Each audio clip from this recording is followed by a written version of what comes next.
What is up, nerds? Welcome back to episode 15 of the Pickleball Pursuit podcast. I'm your host, Lewis, here with my co-host, Justin.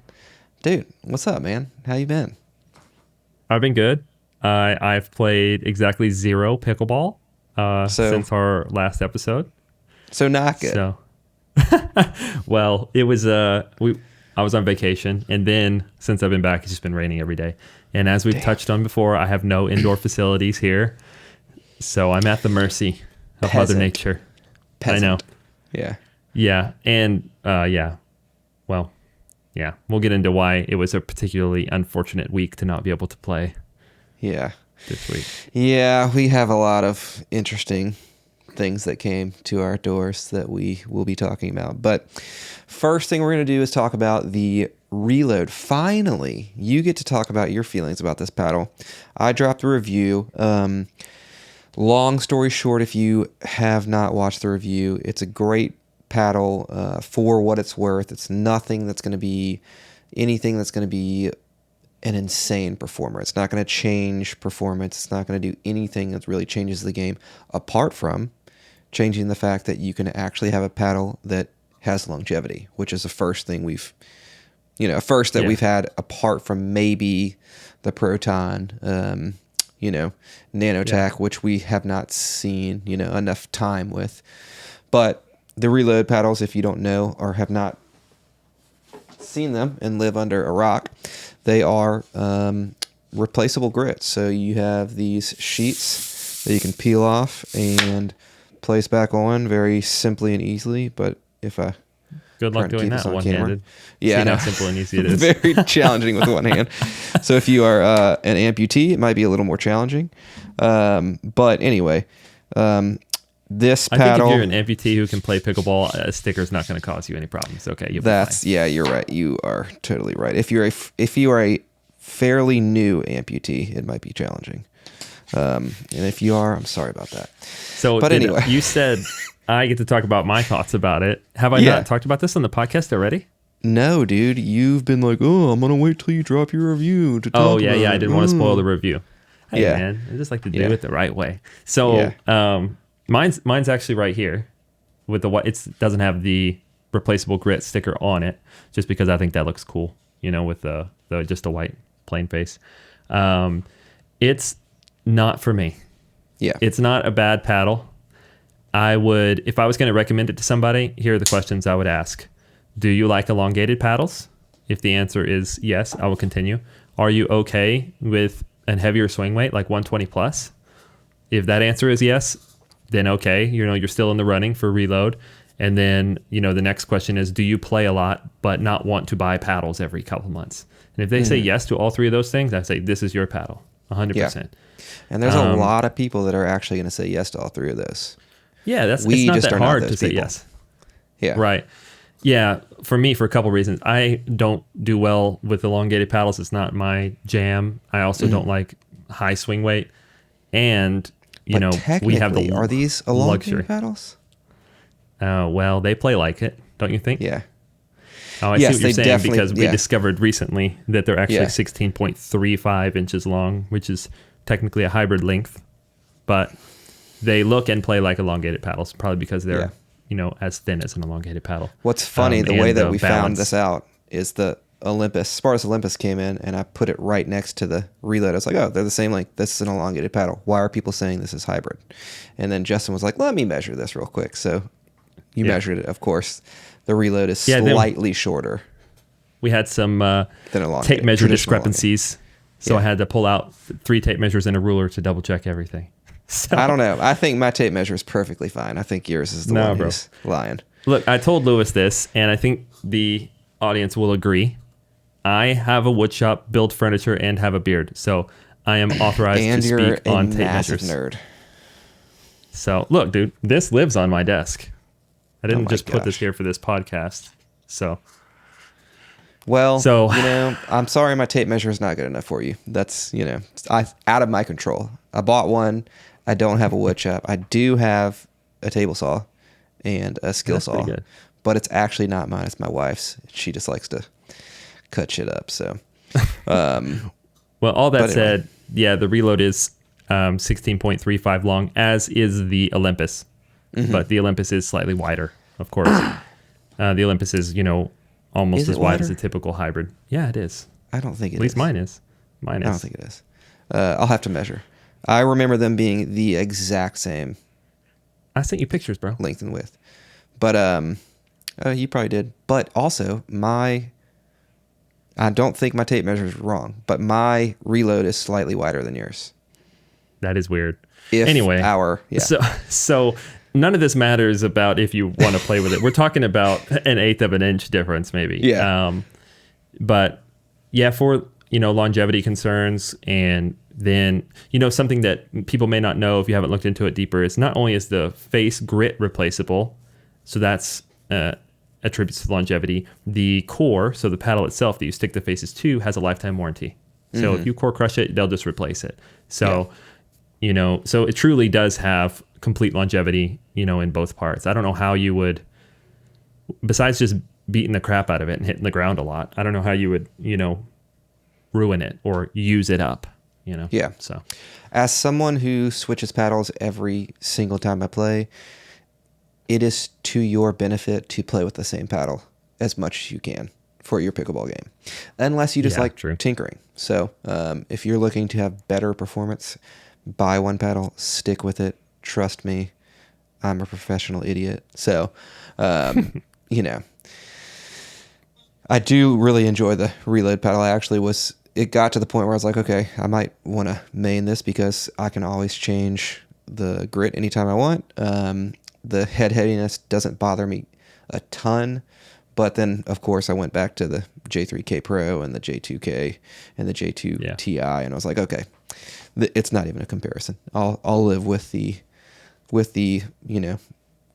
epoxy resin degradation and just upgrade as we go, because I have the luxury of testing a bunch of paddles. So but if I was someone who did not have the luxury of testing a bunch of paddles, this would be very, very enticing to me. So not the best paddle for me, but if you're someone who loves elongated shape paddles, can deal with a slightly higher balance point and swing weight, and basically want one paddle that you can stick with and not have to, buy a new one every month and a half or 2 months because you play every day, this is a great option. Code Pursuit brings it down to $179, and you get 2 sets of replaceable sheets. So you basically get 2 paddles for one. So another thing I wanted to touch on too, and we may go into detail like heavily with you guys if y'all are interested in this. So if you want us to go super in depth on how balance point and swing weight affect maneuverability, we will go into that. But basically, some people have been saying that balance point is more important in terms of how quick and maneuverable a paddle feels. You can lower balance point, but you can never lower swing weight to what our current knowledge is and how we can, modify paddles. So no, not to what our current knowledge is. That's physics. Well, okay. Yeah. To physics, whatever that means. You just left a little loophole for someone to be like, actually, you can't lower the swing weight, period. Thank you for clarifying that, nerd. So basically, you can't lower swing weight. So the swing weight, no matter what, is going to stay at 122 or 124 or whatever. You can lower the balance point. The balance point will make it feel actually more maneuverable. But I don't necessarily think that balance point is the more important metric in changing maneuverability. What are your thoughts? Yeah, well, I mean, we did a deep dive into exactly this for literal months, and there were multiple people involved. We talked about this whenever we made the maneuverability rating. So, there were multiple people involved in the testing, and we got opinions from a lot of respected people, to include, Chris, Braden, John Q, and others. I'm probably forgetting somebody, sorry. But we went through this when we were creating the score, and the formula essentially uses swing weight, twist weight, balance point, static weight in a formula, and it's pretty much like a weighted formula. So the trial and error was figuring out which of these metrics are most important for subjective maneuverability, and objective maneuverability. And basically what we found is the most important factor is swing weight for sure. Balance point is second most important, but it's a long shot off. So it's a big gap from most important to second most important. And then static weight is even, less important to a degree. That's the thing about static weight, is that it's not very important until a certain point of diminishing returns. And this is very obvious with the slice caps and weighting in the butt handle, or the butt of the handle. So you can add some weight via a slice cap or, lead or tungsten in your handle and lower your maneuverability rating, which means the paddle feels more maneuverable. But we're talking about a very slight lowering. So maybe from a score of 62 down to 60 or 59. So 2 or 3 points. However, there's a point of diminishing returns, because as you start adding more and more weight, the static weight goes up, and then, therefore the maneuverability rating goes right back up. So best case scenario, you add half an ounce and lower the score by like 2 or 3 points. And all that's really doing is lowering the balance point. Yeah. And to be clear, 2 or 3 points in the maneuverability rating is a pretty negligible amount, and it's almost completely unnoticeable. So if I'm swinging a 62 rated, paddle versus a 59 maneuverability rating paddle, probably not going to be able to tell you which one is quicker in the hand. So it's not to say that it's completely, I guess, a moot point, but it definitely is not as drastic of a change as some people are trying to make it seem it is. I think the weight in the handle has more significant changes than maneuverability, because it actually changes the balance, which is the feel. It changes the stability, and it does give the paddle more mass, which gives it more plow through, so a little bit more power on the big shots. So I'm a person who, we've talked about this, I've always added weight in my handle since back in the tennis days, and I never do it because it makes the paddle faster or more maneuverable. I just like more of the weight being near my hand, and I like the paddle feeling a little bit more solid, especially on resets and large like drives and serves and stuff. So that's why I do it. It can give you a little bit of more perceived maneuverability at the tip of the paddle, because more weight down here means you feel like you can move this part around a little bit faster and more accurate. But in reality, your hands aren't going to be any faster. It's not like you're going to start winning hands battles immediately because you put on a weight in the butt cap. Yeah. So. And I do the same thing. I put weight in all of my main paddles, if you will, that I'm going to play competitively, just because adding more mass to the paddle is going to make it a little bit more stable while not changing the twist weight and swing weight as much. So, excuse me. But yeah, I just wanted to touch on that. If you guys want us to like deep dive into that and why these maneuverability ratings are affected by these different metrics, we're happy to do that in a future episode. So let us know in the comments down below. So I'm going to clear my throat. Justin, why don't you tell us what new paddles you got in, bro? Okay. I'll start with this one because it's right in front of me, and you got this one too. Yes, this is the next gen Valor Pro. This is a brand, honestly, that I hadn't heard of before you told me about it, and they sent us the paddle. This is the titanium face, and I gotta say, first impressions, I'm not a huge fan subjectively, personally, of the branding. However, it does look clean. The quality of the printing looks really great, and the handle, thank you Next Gen for using PU, like harder pallets. The handle feels very crisp, very nice. You can feel the bevels very good, and overall I would say that like the look of the manufacturing looks high quality. So I'm interested to play with it. I haven't got to play. Again, I've played zero all week, so I got all these paddles, and then it's just been like torture that I can't play with them. I bounce this in the kitchen, and it does not feel like a Shogun. It feels quite poppier and sharper. So I'm interested to see what that's about. Hybrid shape, by the way. Yeah, this is a Canadian brand that reached out to me and wanted us to test these out and see how we thought. What we thought about them. We will be testing them out more and then giving you a more in-depth review. I have played with this. It's a perfectly good paddle. It is by far the grittiest titanium paddle that I have Oh yeah. tested. Yeah, good point. I agree. Not even close. Very gritty for titanium face. But it's not overly gritty. It's not like a super gritty paddle, but very few titanium paddles in my testing have had, noticeable grit textures. This is by far the most prominent. But yeah, this feels like the grittier raw carbon kind of peel ply. Yeah, almost Volair Mach 2 Forza E, maybe about a level or two lower. But hybrid shape paddle definitely will be the most poppy of the titanium paddles that you may test or be on the market. But we'll definitely test this out some more. It is very promising in my opinion and very high quality paddle. So thank you NXT Gen or Next Gen for sending that over. We will test it some more. What's next, man?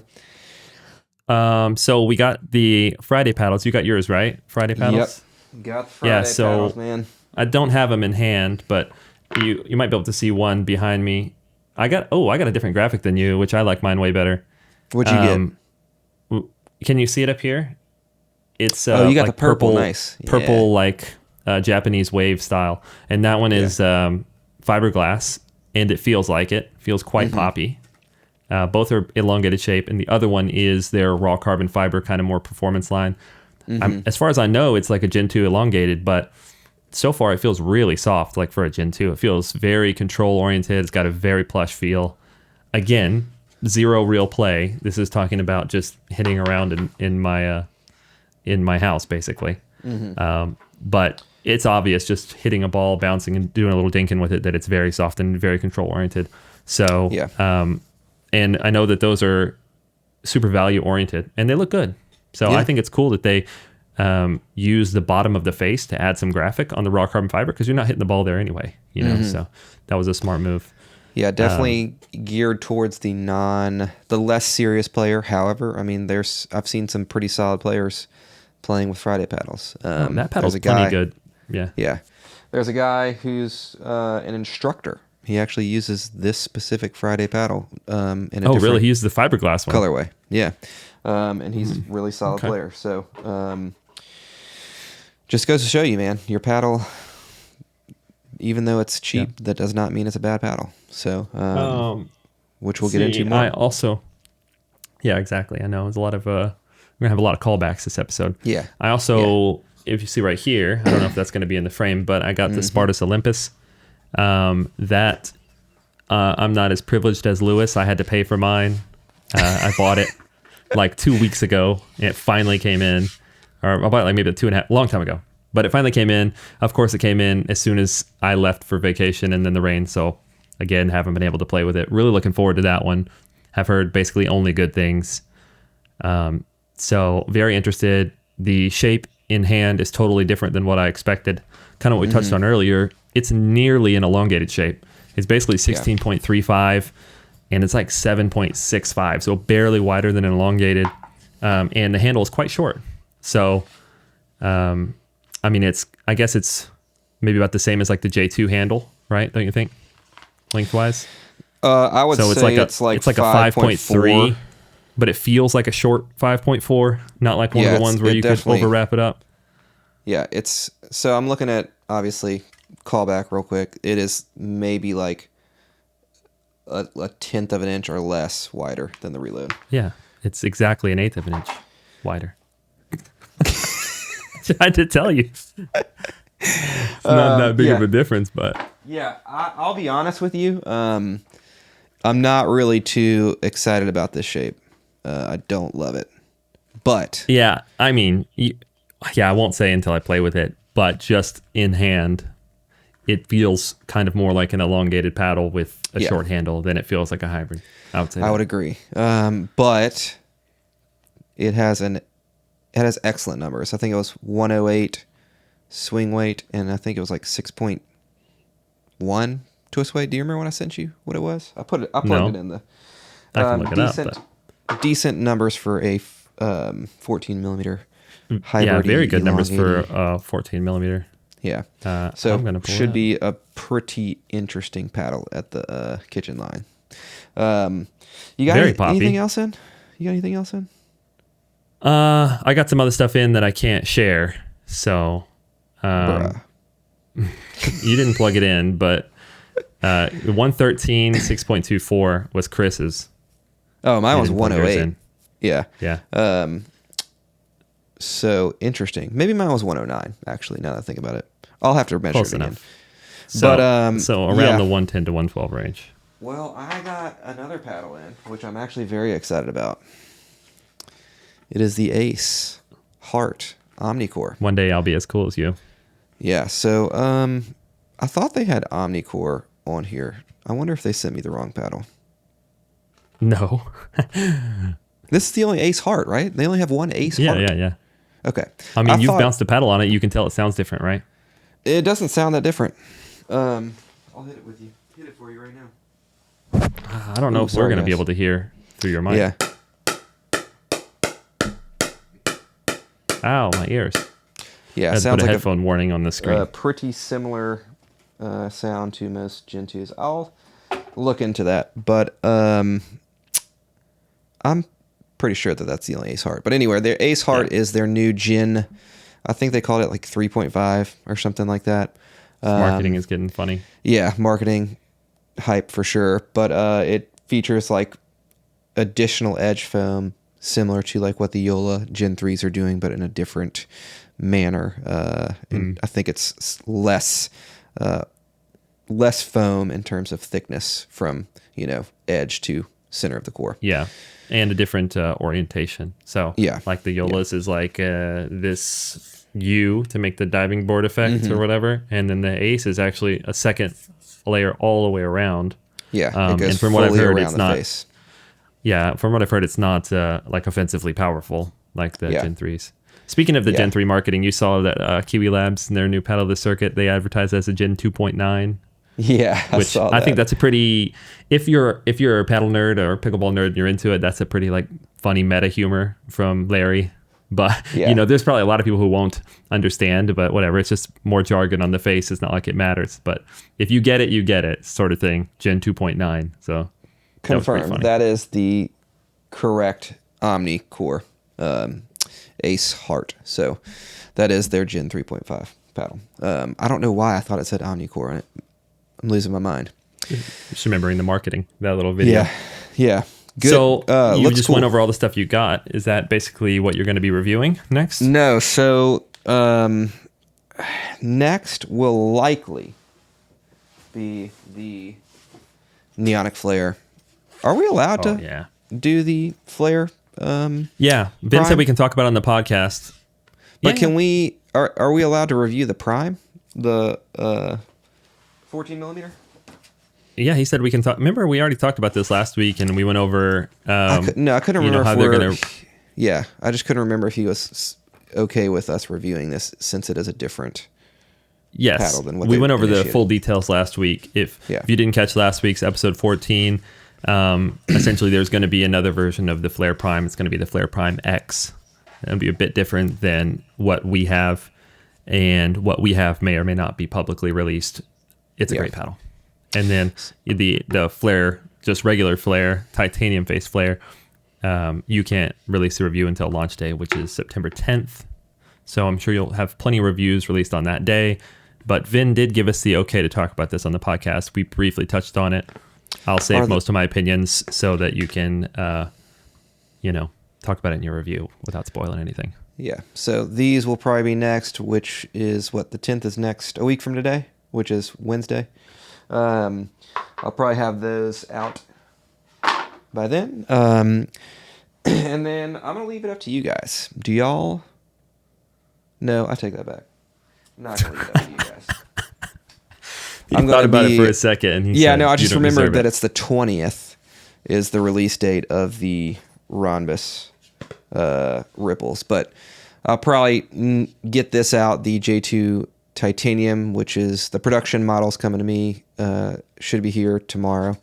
And then I'll move on to the What's Ripples. the launch date on that one? Do you know? The J2 Ti? It is on pre-order now. So. Oh, yeah. Yeah. So it's not launched, but you can already order it. Yeah. So if you're interested in this paddle, it is awesome. So I'll just say that if you're somebody who wants to put in a pre-order before they go on release, code Pursuit 10 will bring it down to $139. Definitely Solid. An awesome paddle. It is probably the smoothest feeling, least feedbacky paddle I've ever tested. So Really? It has a very smooth and unique feel, similar to the Shogun, but even more so, smoother and springier.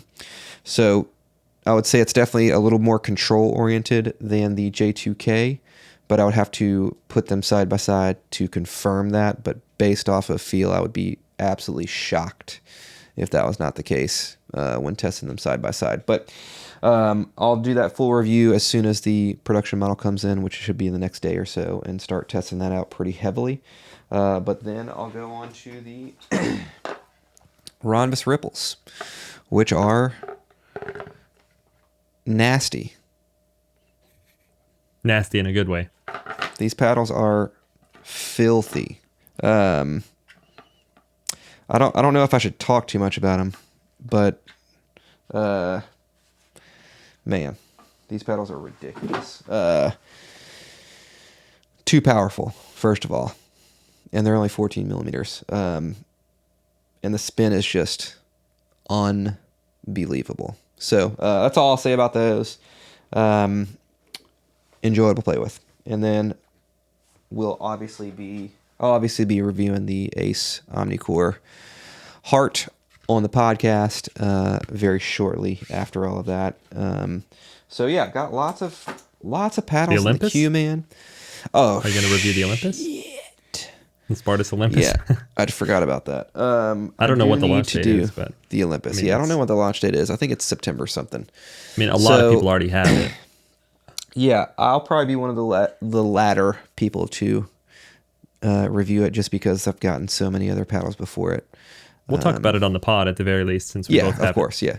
I'll be hitting it pretty heavily tomorrow as well, and I'll be able to give you guys some insight on how it feels next week. So, gosh, dude, just so many paddles, and I'm getting another paddle from another company that they want me to do a quick review for on the podcast. So we got some stuff to talk about, man. So classic complain brag, you know. I know, dude. No, I'm just. God, you're right. That was a complaint brag. Oh, I have so much cash in my wallet. It's really making my back hurt when I sit on it. It's just too thick. It's just so annoying. Every time I go in public, all these girls are always trying to pick me up. They won't let me just chill.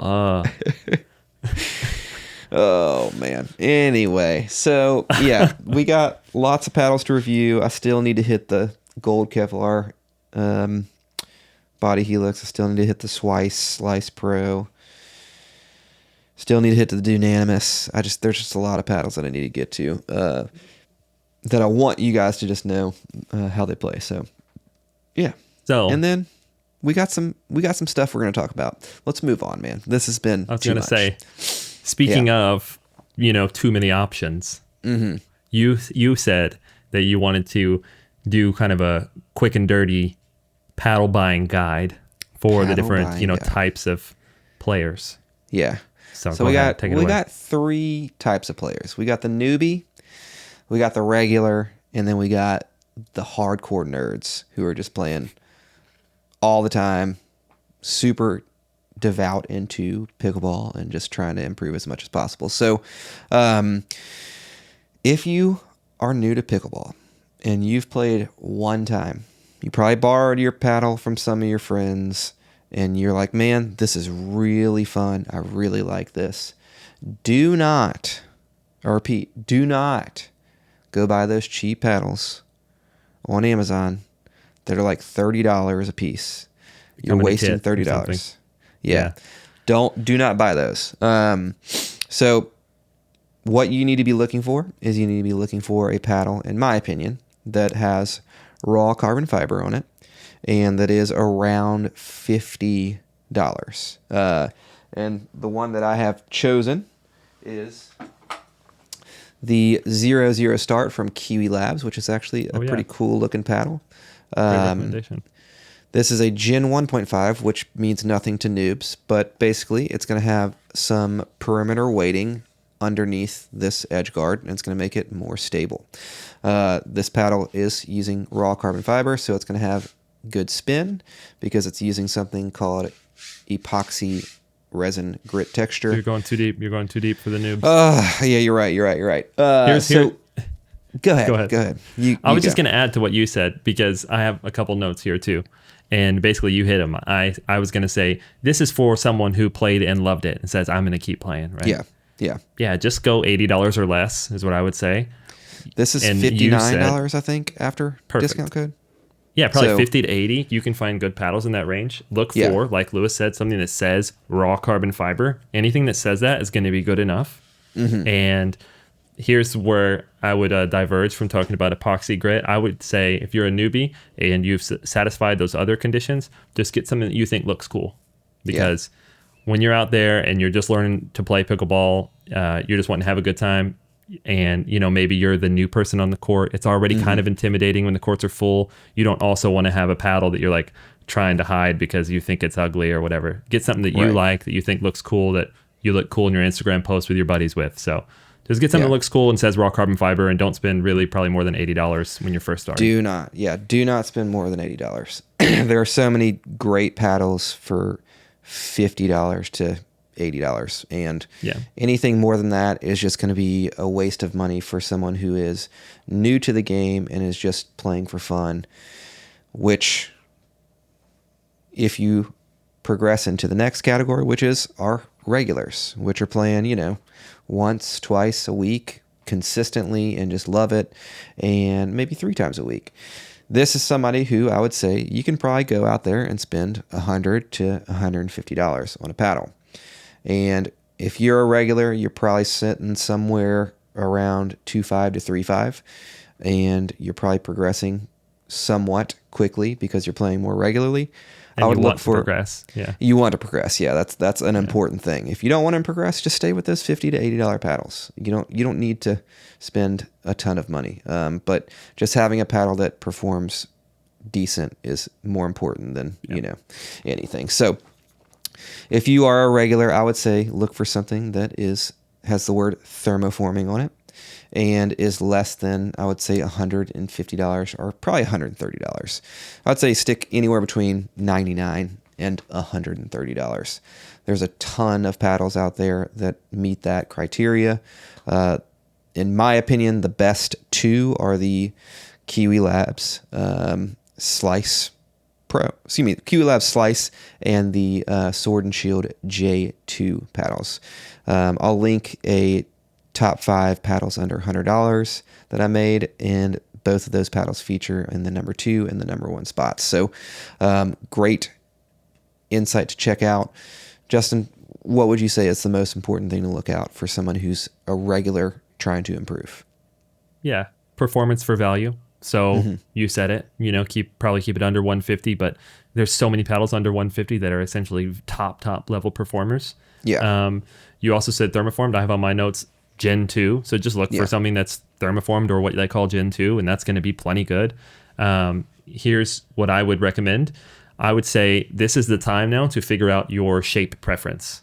Yeah. Paddles pretty much come in 3 general shapes, the elongated, hybrid, standard, and most people naturally, at least for a good amount of time, gravitate towards a shape preference that they feel the best with, feel the most comfortable with, like the best. So at this point, just figure out, do I like, wide body standard paddles? Do I like elongated paddles? Do I like hybrid paddles?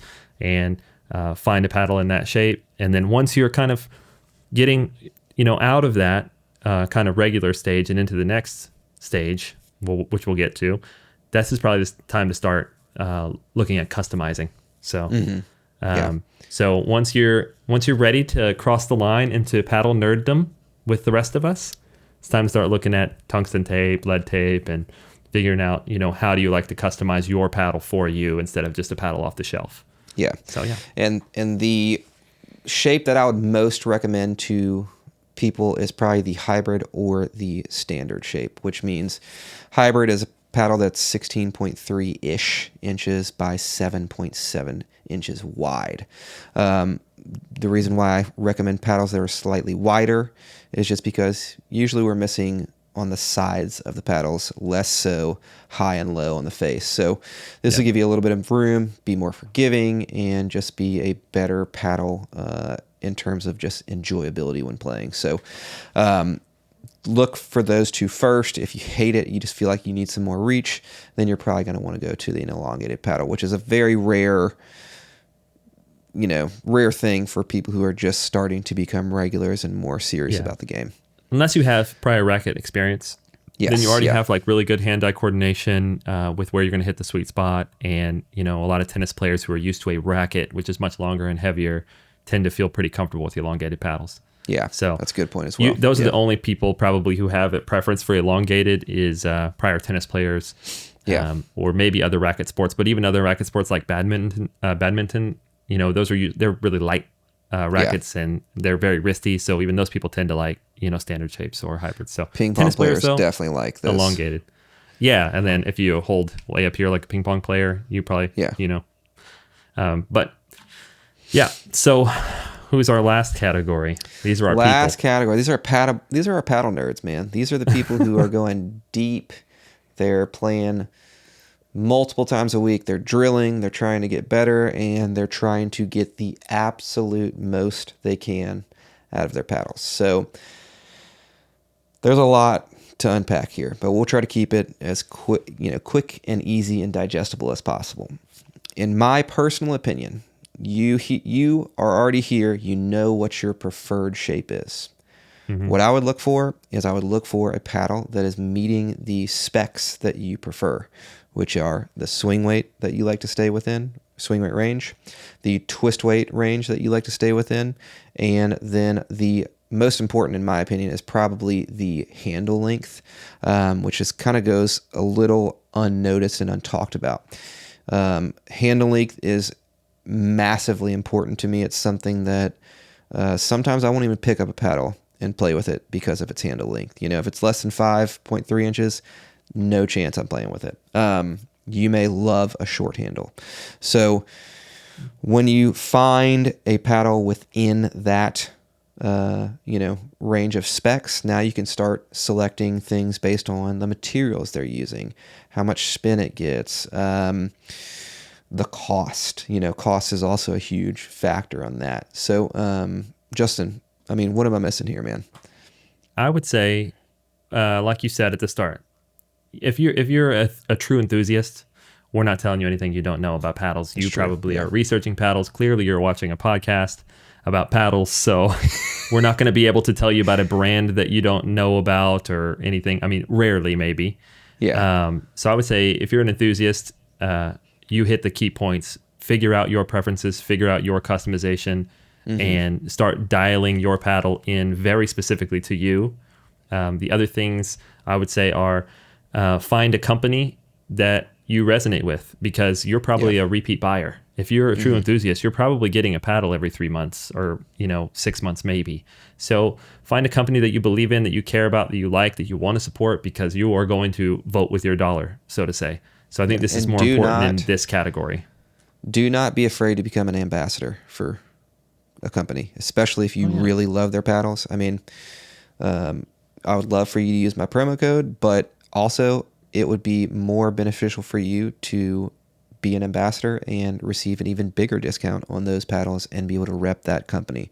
So don't underestimate the power of being an ambassador for a company whose paddles you really resonate with and enjoy the performance from. That's a much more deeper dive than I thought we were going to get into. But, Only other thing I would say is, maybe these people, maybe the paddle nerds like us, the other reason you might buy a paddle is because it's something new, it's something different. You're an early adopter of the tech, and that doesn't always mean it's going to be better. It's actually rarely going to be that much better, but it's kind of fun. Yeah, it's fun. If you're okay with buying a lot of paddles and you play a lot, it's pretty fun to try out a lot of new paddles and different paddles. So, depending on what type of player you are, if you're a strict tournament player, I would say don't do that, because then you'll end up like Lewis and I, stuck at 3.0 forever. But hey man, we're 3.5.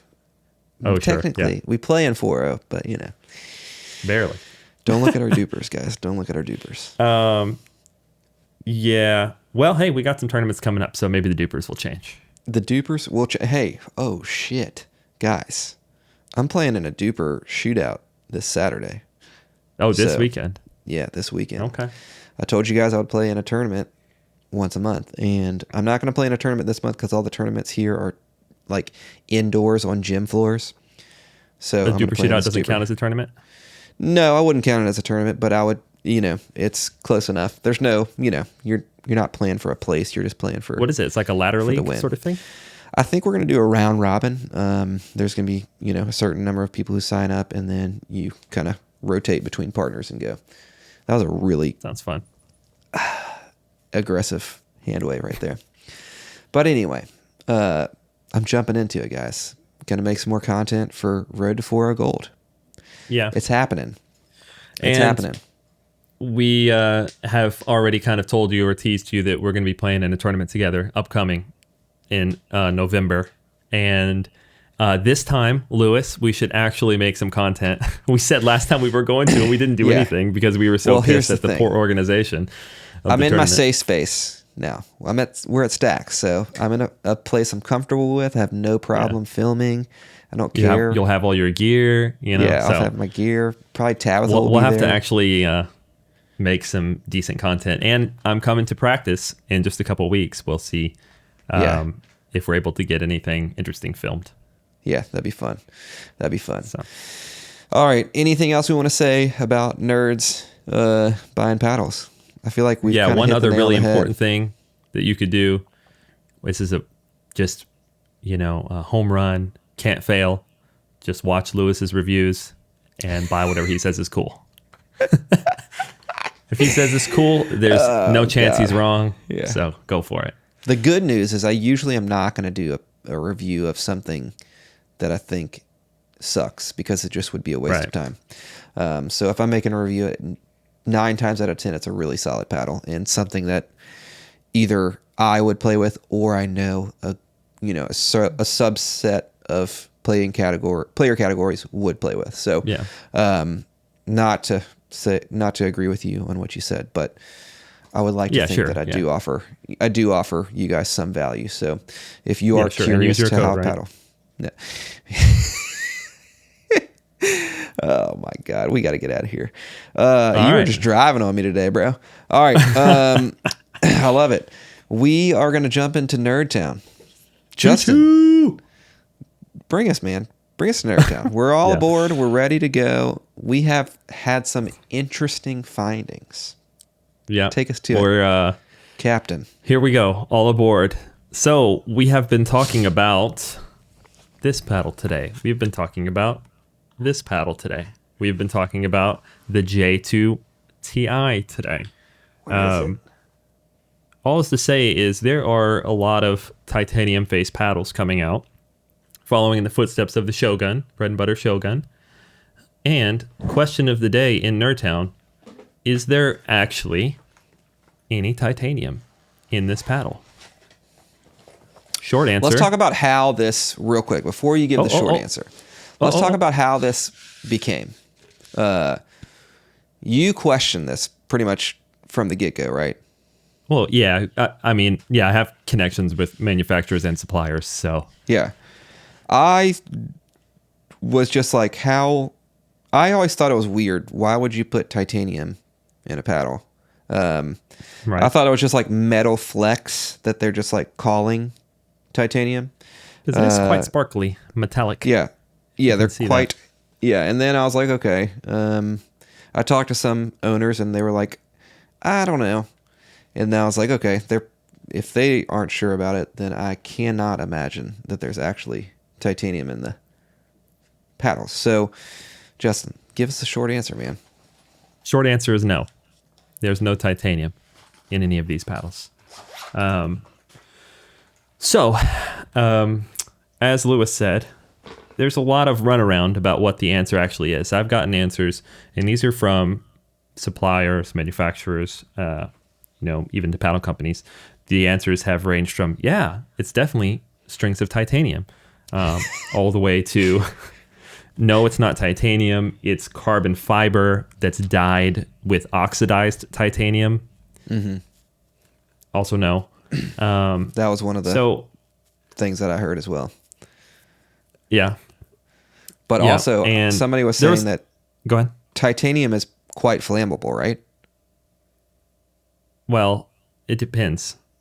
But and they were worried about that application it would be being possible, to actually. Oh, well, yeah. I mean, obviously it gets put in a heat press thermoform at very high temperatures. So, also, people have said, no, it's not titanium. That would be too expensive, because titanium is quite expensive. It's just aluminum or it's another alloy or another metal.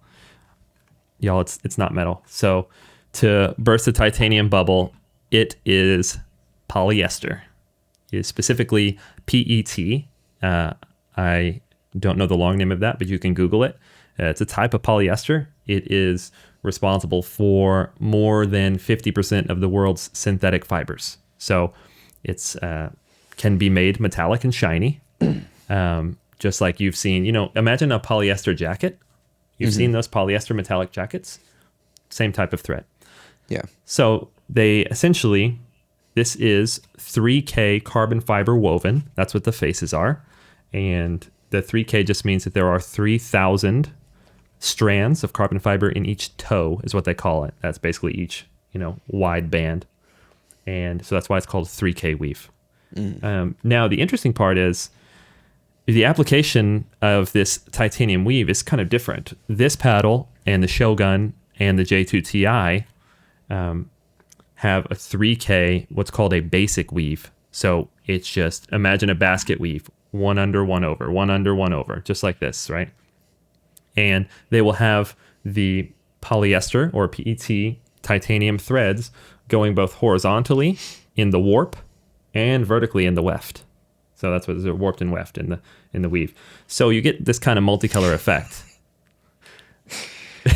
you can't take it too nerdy for you. Nerdiness never ceases to amaze me that the names for the orientation of weaving. Come on, bro.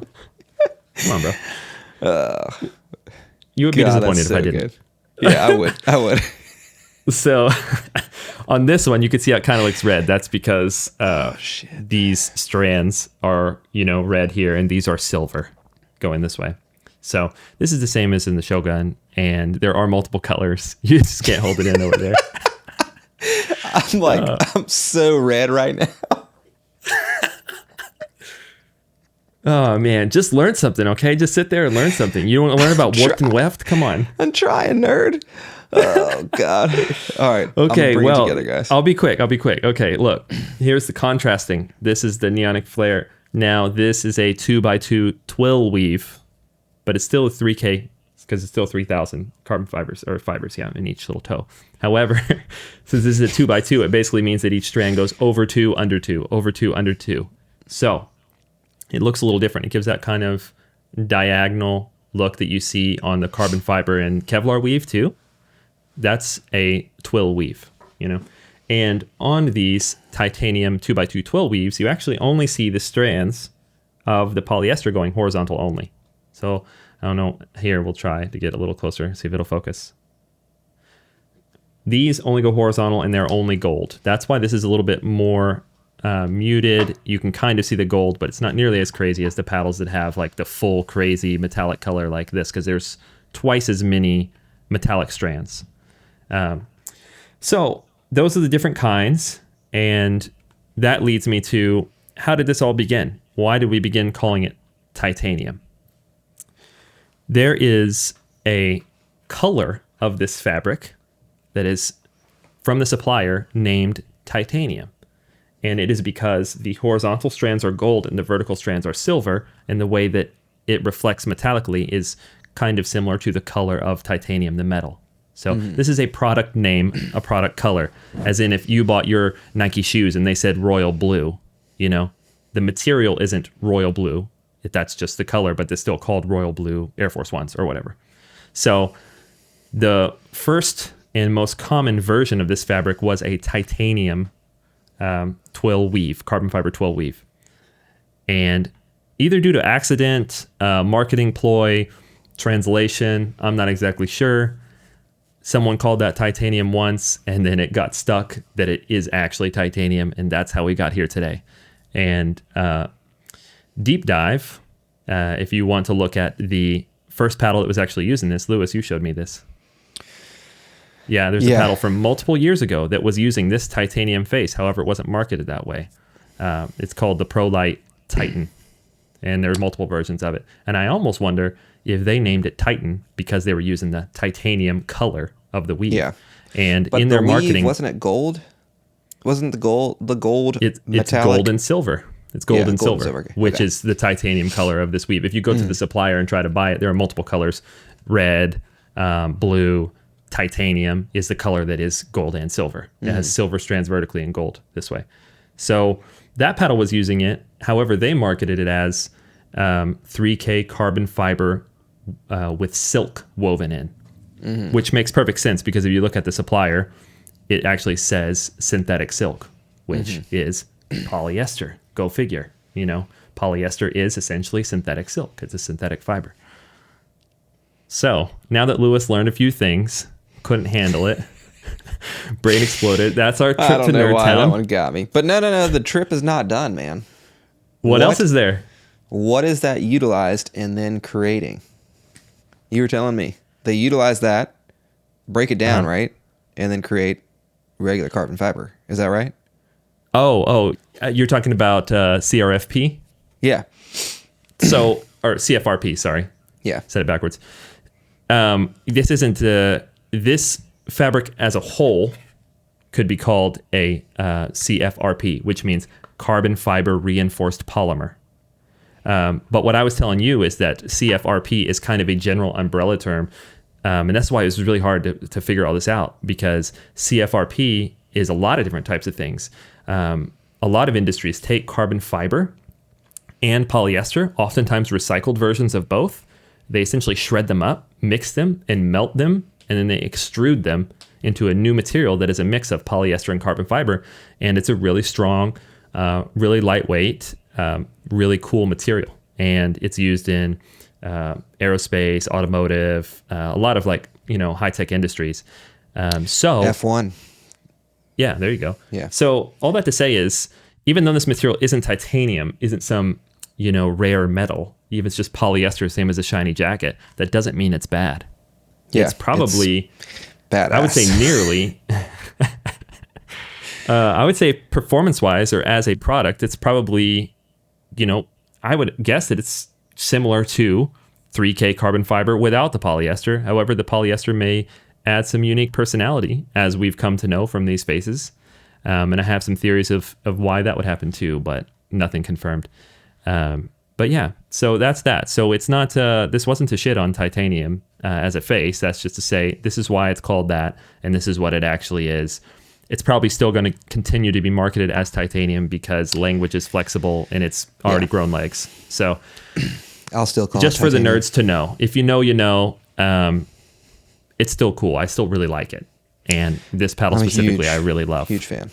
Yeah. So, yep. Well, thanks, nerd. Dude, what a NERDTOWN topic. I'm glad you got to the bottom of this, because that was definitely something that was very interesting and had very little information about. Everybody was like, okay, well, how are you getting this titanium into the face? And nobody really knows. Not even the manufacturers will tell you. I know, dude. I was trying to work with it, literally, to make paddles with it and prototypes with it. And it took me forever to get a straight answer. And I pretty much had to get it myself and then confirm it with someone. At this point, it's fully confirmed. I've gotten the product sheet from a supplier that says exactly what the materials are and all the specifications. And then also talked to someone who I know in the manufacturing in China and confirmed. But that wasn't just freely given. I mean, it took me months, and it's not like I was trying hard the whole time. I just knew in the back of my head, I was like, man, it's not titanium. And then I finally got curious enough to figure it out with the help of Lewis. And, it felt like now was the time to kind of get to the bottom of it, because there are so many paddles releasing with it. Yeah. Yep. And to kind of piggyback on what Justin was saying about this is absolutely in no way, shape, or form us dogging out titanium or people for making titanium No, it's great. Paddles. Looks cool. Plays In great. fact, yeah, they look incredible and they play phenomenally. So it definitely is a unique offering to the market, and in my opinion, is a great addition to the market. I've had nothing. There's not a single titanium paddle that I've tested that I have been like, yep, this is stupid. It's not good. It's just like, carbon fiber paddles. It's like, these are great. They work well when obviously, implemented correctly. There are some carbon fiber paddles that suck, but I digress. But titanium, as Justin has found, is titanium paddles are not actually made with titanium. Mind blown. Way to go, nerd. Now you can, well, actually, whenever somebody says they have titanium in their paddle. Well, according to this nerd on this Pickleball Pursuit podcast named Justin, who takes us to NERDTOWN. It's so funny, man. I swear people alternate, with arguing with me, telling me I'm an idiot and I don't know anything, or they just then repeat what I say and then be like, oh, this is it, so. Hey, where are these people? I don't even know if I'm a reliable. Let me guess. Discord. Yeah. But I'm saying it's the same people who will quote me as a source and then 2 days later argue with me. I'm like, which is it? Oh, God. Yeah. Well, you're an idiot. You don't know anything. Exactly. What did you used to be a product developer? Yeah. Anyway, lots of that's just 2024. That's just the, Just to touch society. On that a little bit. We're a little bit removed, and I've seen this question a couple times in the comments. I used to work for a paddle company, and I currently have a company called Pickleball, etc. Most of you know this, and I do consulting for paddle companies, mostly around engineering and product development and all that. So that's where I apply all this paddle nerdiness. So, And speaking of questions in the comments, we haven't done a Q&A in a while, so give us some cues. Please put some questions in the comments. I actually really enjoy the Q&A sessions. So give us some questions in the comments and we'll gather them. I usually kind of keep track of the ones even from past episodes, and I'll go back and gather some. And we need to do a Q&A pretty soon, Lewis, probably next episode. It's been a minute. We've got some good questions last week, I remember. But yeah, guys, that's really all we have for you. If you're listening to this on Apple Podcasts or Spotify, it'd be amazing if you guys could leave us a rating. It truly helps this grow. Somebody left one on the last one I asked and said we were just huge paddle nerds and gave a lot of insight, which was awesome to see. So thank you very much for that review. Hope to get a couple more. But until next time, I'm your host, Lewis, with my co-host, Justin. This is the Pickleball Pursuit podcast. Thank you guys for watching. We'll catch you on the next one. Peace out, nerds.